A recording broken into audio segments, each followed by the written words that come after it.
tá? Os alunos que não têm aula comigo, por gentileza, ergue o braço só para mim poder me situar. Ok. O resto já nos conhecemos. Então é o seguinte: primeira coisa a se dizer é que isto será uma aula em todo o sentido amplo da expressão aula. O cadáver é o pico máximo dessa aula, é o fechamento dessa aula. De nada adianta nós levarmos vocês direto para o cadáver, tá? Realizando esse anseio de vocês de mexer, de pegar nas esculturas, de olhar, tá? Alguns cheiram, essa é tá? De nada adianta nós levarmos vocês direto para o cadáver, porque aí nós estaremos fazendo aquilo que nós não queremos fazer, que é showzinho em cima de peças anatômicas. E o objetivo dessa aula não é simplesmente promover o Leandro, promover o Arthur, promover o Edificado, promover o Hugo, certo? O objetivo dessa aula chama-se vestibular. Que vocês saiam daqui prontos para acertar questões na prova. Esse é o objetivo. Claro que vocês vão visualizar peças anatômicas que talvez durante o segundo grau vocês jamais tiveram a oportunidade de fazer isso. Mas o nosso objetivo, e tem que ficar claro isso, tanto é que cerca de 60% dessa aula, talvez até 70%, não seja no cadáver, porque eu vou para lá contigo, o Leandro vai para lá contigo, e aí nós vamos mostrar a estrutura, e você não sabe nada. Esse aqui é o colédono, esse aqui é o ducto cístico, esse aqui é o canal de Wilson, aqui está a ampola de Vater, e esse é o pâncreas. Tá? Vocês vão ver, vão achar bonito, tá? Mas e aí? Então, o nosso objetivo não é só fomentar a curiosidade de vocês, é fazer com que vocês saiam daqui aprendendo um pouco de biologia. Então, em primeiro lugar, vocês vão perceber que nós vamos trabalhar com quadro, nós vamos trabalhar com vídeo, vamos trabalhar com projetor de slide, vamos trabalhar com reto, projetor e com apostila. A peça mais importante de todas as peças de hoje chama-se apostila, certo? O cadáver vai te ajudar a fixar o conteúdo, mas o que interessa está aqui. Porque de nada adianta você querer entrar na faculdade de medicina, de odonto, de biologia, de enfermagem, de bioquímica, de veterinária, enfim, todas as próprias direitos que exigem o conhecimento de anatomia humana, sem ter feito o vestibular. Então, o primeiro degrau é o vestibular. E lá dentro vocês vão saciar todos os anseios que vocês têm em relação à parte ligada à anatomia mesmo, em cima do cadáver.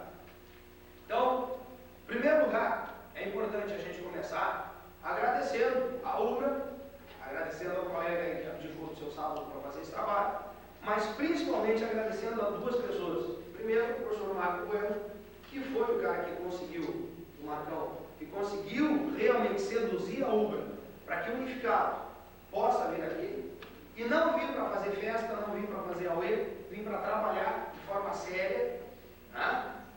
Que esse é o nosso objetivo. E a segunda pessoa, ele que coordenou todo o projeto, toda a organização desse projeto. Quem foi nosso aluno em março de 96, né? Tem alguns aqui que trabalharam conosco, que estão trabalhando conosco desde março de 86, sabe que essa ideia de fazer aula prática de anatomia, ela nasceu em março de 96. E nós só conseguimos realizá-lo um ano e meio depois. Tá? Então, esse momento, essa data, dia 5 de julho, é uma data histórica a nível de ensino de biologia, pelo menos em Porto Alegre. Vocês são privilegiados, isso é importante dizer. Só o Unificado conseguiu isso. No momento em que nós conseguimos fazer esse trabalho e a UBRA abriu esse espaço, graças à grande influência do Matheus, da reitoria e do trabalho do Enio, nós temos que aproveitar bem. Então, assim, ó, que horas nós vamos sair daqui? A princípio, 6. Mas se tiver que ir até 6h15, 6h20, 6h30, nós temos que aproveitar bem esse tempo. Bom, não tem como entrar direto sem fazer uma introdução, tá? Então eu montei uma pequena introdução aí, que vocês têm lá, por gentileza, lá numa página lá.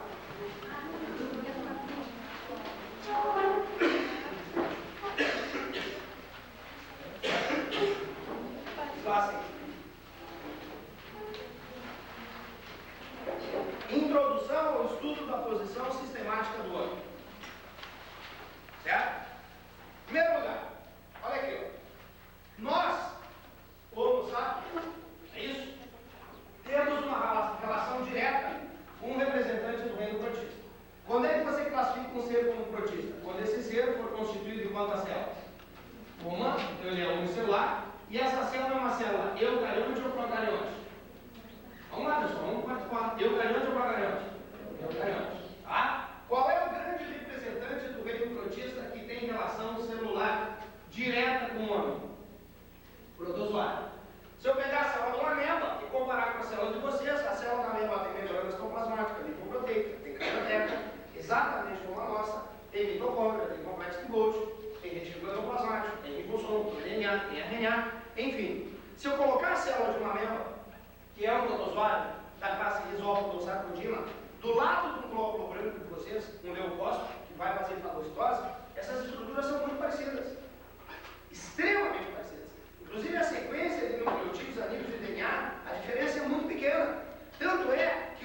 semelhanças bioquímicas muito grandes. Muito bem. Sabe-se que esses seres chamados protozoários, eles evoluíram, porque eles são unicelulares, e eles deram origem aos primeiros animais. Sabemos nós que o reino animal, chamado de metapluricelular zoo animal, né, obrigatoriamente tem que ser constituído de várias células. Um ser que não for pluricelular jamais vai ser metazoa, jamais vai ser animal. Então, todos os animais descendem exatamente dessa estrutura celular, que é a estrutura celular dos protozoários. Exatamente nós podemos afirmar isso devido às semelhanças. Então, os protistas, protozoários, seres unicelulares e eucariontes, de unicelulares evoluíram para a pluricelularidade. Eles passaram a ter mais de uma célula. Eis que surgem os animais. O primeiro grupo de animal que surgiu foram os chamados para, ao lado de zooanimal. Para, ao lado de zooanimal, que hoje são representados por um grupo de animais que vocês conhecem muito bem, chamados de esponjas ou poríferos. O que significa o prefixo pore? Possuir. Perdão. Pore, poro, feros, possuir. Então, os poríferos são animais possuidores de poros, são animais sujetadores.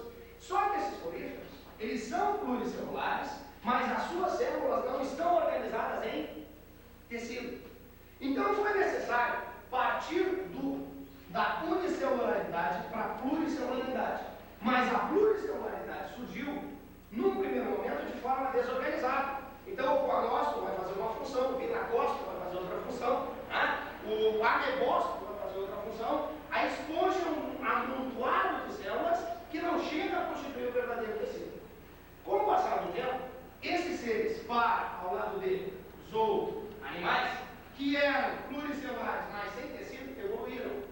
E as suas células passaram a se organizar. Então, algumas faziam revestimento, outras faziam digestão, outras faziam excreção. E surge o grupo dos eumetazoários. O prefixo eu quer dizer verdadeiro, o sufixo meta quer dizer pluricelular e o sufixo zoo quer dizer animal. Então, olha bem, de protozoário, eles evoluíram para parazoários, que hoje nós só temos um filo representante, e os parazoários evoluíram para os eumetazoários, certo? Ou seja, os verdadeiros animais pluricelulares. Eu, verdadeiro, zoo, animal, meta, pluricelular. E esses eumetazoas, eles se subdividiram em dois grandes grupos. E essa divisão que eu vou fazer não é uma divisão perfeitamente sistemática, mas ela é didática. Um grande grupo formou os chamados invertebrados. Aonde dentro desse grupo dos invertebrados, nós vamos ter quem? C, P, na mãe. Que macete é esse? Quinidários, vamos lá, plateumintos, nemateumintos ou asqueumintos depois, anelídeos depois, moluscos depois, artrópodos e por último os equinodermas. As semelhanças entre o último filo, que é o filo dos equinodermas, onde nós vamos ter a estrela do mar, o bebê do mar, o ouriço do mar, o lírio do mar, elas são grandes. Isso nos mostra que nós temos uma relação evolutiva com esses equinodermas. Tanto é que, olha bem, esse grupo aqui, ó, que é o grupo chamado de grupo dos cordados, são os únicos animais, vejam bem, com sistema nervoso dorsal. O que é o sistema nervoso dorsal? Vocês vão ver isso no cadáver. O sistema nervoso está colocado acima do tubo digestivo. Então, os cordados são epidêmicos, sistema nervoso dorsal. Os cordados são deuterostômios. O blastóporo, ao invés de formar a boca, forma quem? O ânus. Então, o único filo que tem semelhanças sobre esses dois pontos de vista embriologicamente com o nosso filo, que é o filo do cordado, são os equinodermas. Então, acredita-se que haja uma linha evolutiva muito tênue que ligue os equinodermas para o original dos cordados. Então, vamos lá, retomando. Surgem os protozoários. Os protozoários evoluem para os parazoários, que evoluem para os eumetazoários. Os primeiros eumetazoários são os invertebrados. Os quinidários evoluem para os plateumintos, que evoluem para os nemateumintos, que evoluem para os anelídeos, que evoluem para os moluscos, que evoluem para os artrópodes, que evoluem para os equinodermas. Os equinodermas evoluem para os cordados. Os primeiros cordados, e por isso são chamados de cordados, Na sua fase embrionária, eles apresentam 3 características que vão definir o concordado. A primeira é um cordão chamado de neurocorda, que evoluindo vai dar origem ao sistema nervoso. Logo, perceba que esse sistema nervoso, que você vai visualizar isso no cadáver, ele vai ter uma posição, vamos lá, dorsal ventral, dorsal ventral, dorsal, acima ou abaixo do tubo digestivo?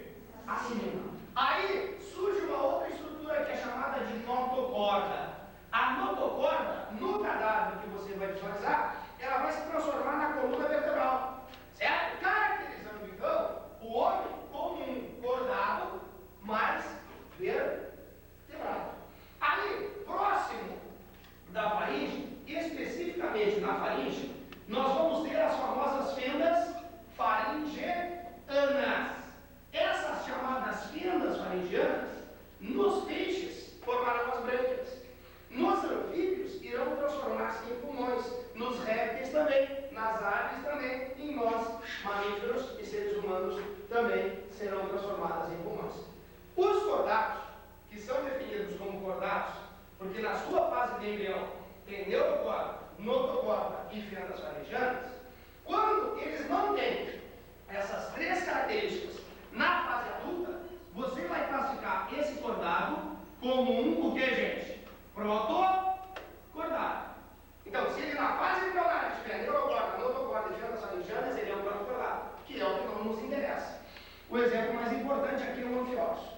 Se na fase embrionária ele tiver neuro, e fenda, e quando ele se transformar em adulto, a neurocorda se transformar em sistema nervoso, a notocorda em coluna vertebral e as fendas faringianas nos peixes, brânquias, nos anfíbios, répteis, aves e mamíferos e no caso o homem se transformarem em pulmões, nós temos um grupo de cordados chamado vamos de quê?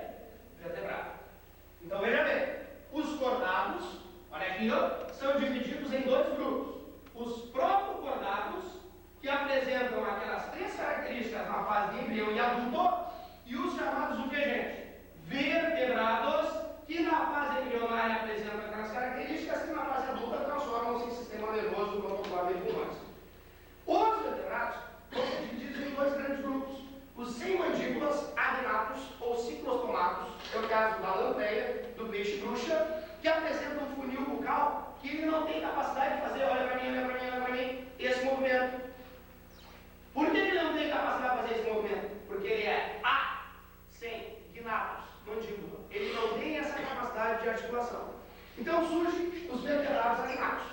Como um processo evolutivo, o vertebrado que tivesse a capacidade de morder, rasgar e comer os seus concorrentes, ele se transformaria num gnatostomado, que é um animal com mandíbula, que são vocês, que é o ser humano.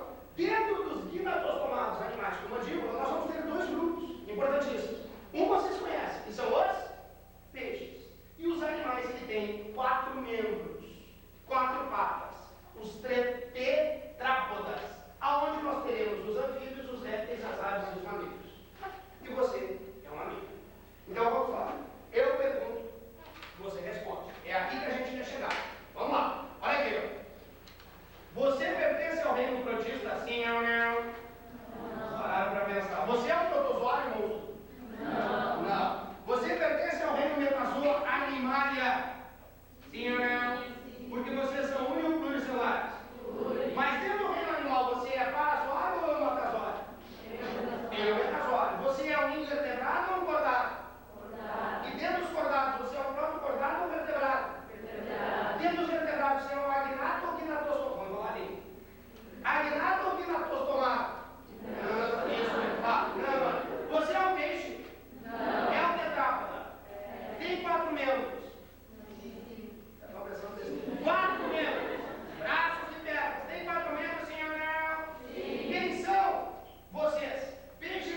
inacostumado, tetrápoda, mamífero.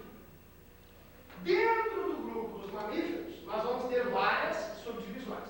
Antes disso, olha a questão número 2. Vamos lá. Não se assustem que nós não vamos fazer todas as questões, tá? Mas mais as básicas introdutórias. A notocorda é uma estrutura que faz parte do sistema notocorda. Neurocorda é nervoso. Notocorda coluna vertebral. Vamos lá. Esquelético muscular, esquelético nervoso, nervoso. Esquelético. E que durante o desenvolvimento embrionário da maioria dos vertebrados é substituída pela coluna vertebral. Resposta à letra A. Sabem tudo. Percebeu como ficou fácil? Agora, questão 3. De acordo com a paleontologia, a anatomia comparada e a embriologia, qual dos esquemas abaixo melhor representa a linha evolutiva dos vertebrados? O problema aí é o seguinte, é que faltam as setas, né? Então fica um pouco complicado. Vamos, para não perder tempo, letra A. Letra A. Isso, vamos lá. Os peixes evoluíram e deram origem aos anfíbios, que evoluíram e deram origem aos. Aí um grupo de répteis formou as aves e o outro grupo formou os mamíferos. Sim ou não? Sim. Então você descende de quem? Você descende de quem? Certo? Então, peixe, setinha, anfíbio, anfíbio, setinha, réptil, réptil, ave, réptil, mamífero. Sim ou não? Sim. Letra A. Legal? Tá. Agora veja bem, questão 4. Você é um mamífero. Mas os mamíferos se dividem em três grupos. Os prototérios, os metatérios e os eutérios. Então, olha para o quadro, por favor. Um minutinho só, para poder te proporcionar. Os prototérios é o caso clássico da equilinha e do ornitorrinco. Eles têm bico, característica de réptil, tartaruga. Eles colocam ovos, característica de réptil. Eles têm cloaca. O que é cloaca? O buraco mais útil do mundo. Porque pela cloaca sai cocô, pela cloaca sai xixi, pela cloaca sai ovo, e pela cloaca eles ainda batem mato. Traduzindo, um faz amor, que é mulher com o outro. Tá? Então veja bem, os prototérios vivem na Austrália e Nova Zelândia. Descendem diretamente dos répteis. Aí os prototérios magrão transformam-se nos metatérios, que também são chamados de marsupiais. Pronto, qual é o exemplo mais importante? O canguru. O útero do canguru não é muito desenvolvido, ele é atrofiado. Por isso que parte do desenvolvimento embrionário do canguruzinho tem que se dar dentro de uma bolsa chamada de quê? Vamos lá. Marsúpio. Então o canguru sai do útero, passa pela vagina e plof, cai dentro da bolsa. Tá? No caso dos metatérios, o útero não é bem desenvolvido. No caso dos metatérios ou marsupiais, a placenta não existe, o cordão umbilical não existe. E aqui a fêmea tem duas vaginas. Imagine que loucura. Se com uma já dá para ser feliz, com duas, nossa senhora, duas vaginas. E aí vem a grande pergunta: por que o canguru vive pulando? 2 motivos. Primeiro, disfarceia. Segundo, uma vagina dá para ser feliz, com duas, não, senhora.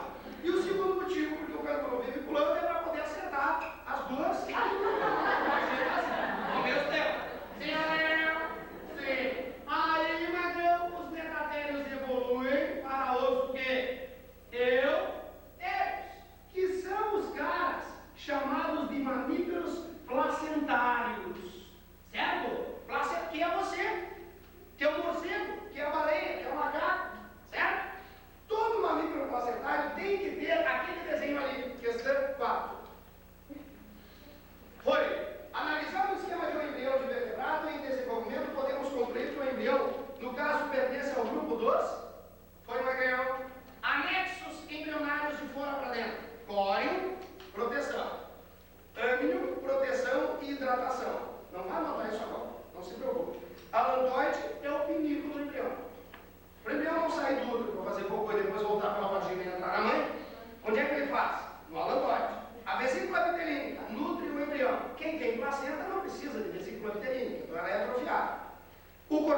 umbilical e a placenta. Diga para mim, quais são os dois anexos que aparecem nesse desenho que nos caracteriza como mamíferos eutérios? O cordão umbilical e algo que é um dos órgãos mais fantásticos do mundo, porque a placenta é o único órgão que pertence a dois seres ao mesmo tempo, a mãe e o filho.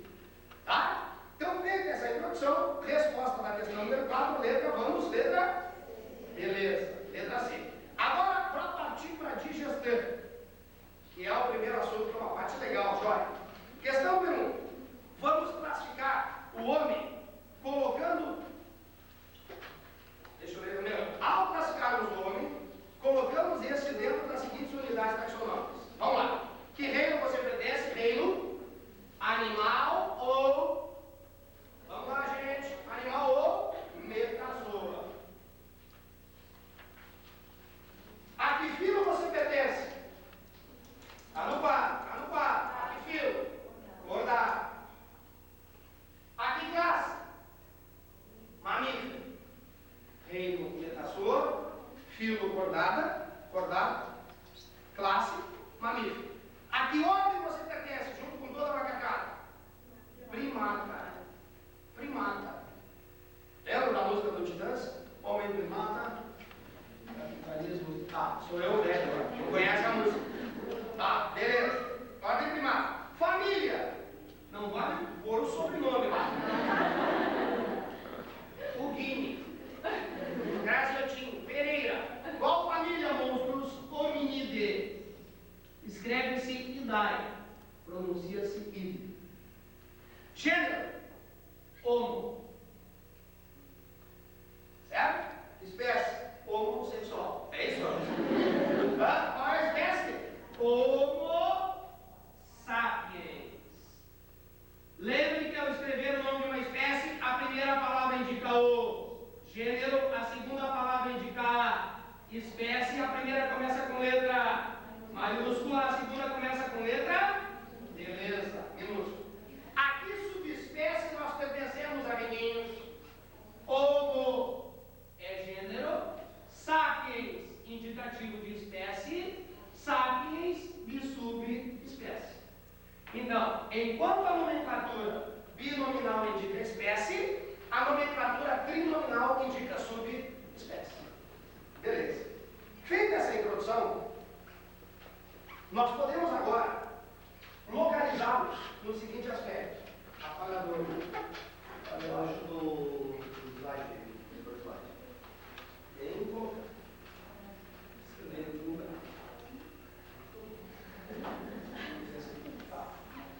Então vamos lá. Eu vou fazer uma introduçãozinha aqui, que eu vou pedir que você não copie para não perder tempo, mas é necessário, tá? Essa introdução, depois vocês vão tirar aqui de vídeo, certo? Poder assistir em casa, essa introdução é muito importante. Olha aqui. Nós precisamos lembrar do seguinte, que o professor titular do assunto que nós estamos trabalhando é o professor Miltinho e o professor Nelsinho. Eles são os responsáveis pelo conteúdo que nós vamos desenvolver aqui.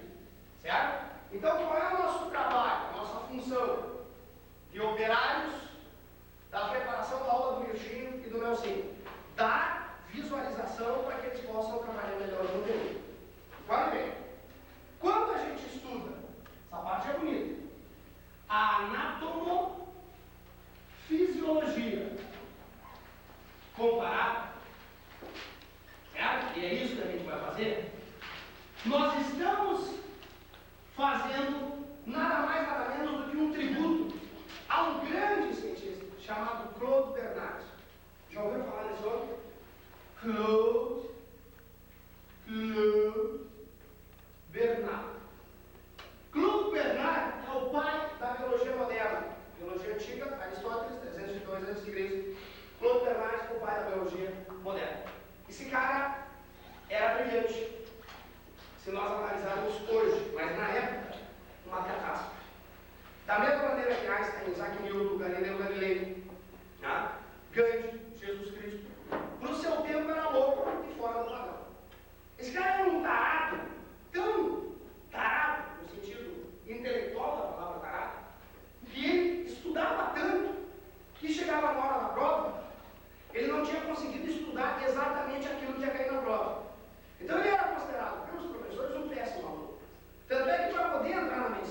como anatomia.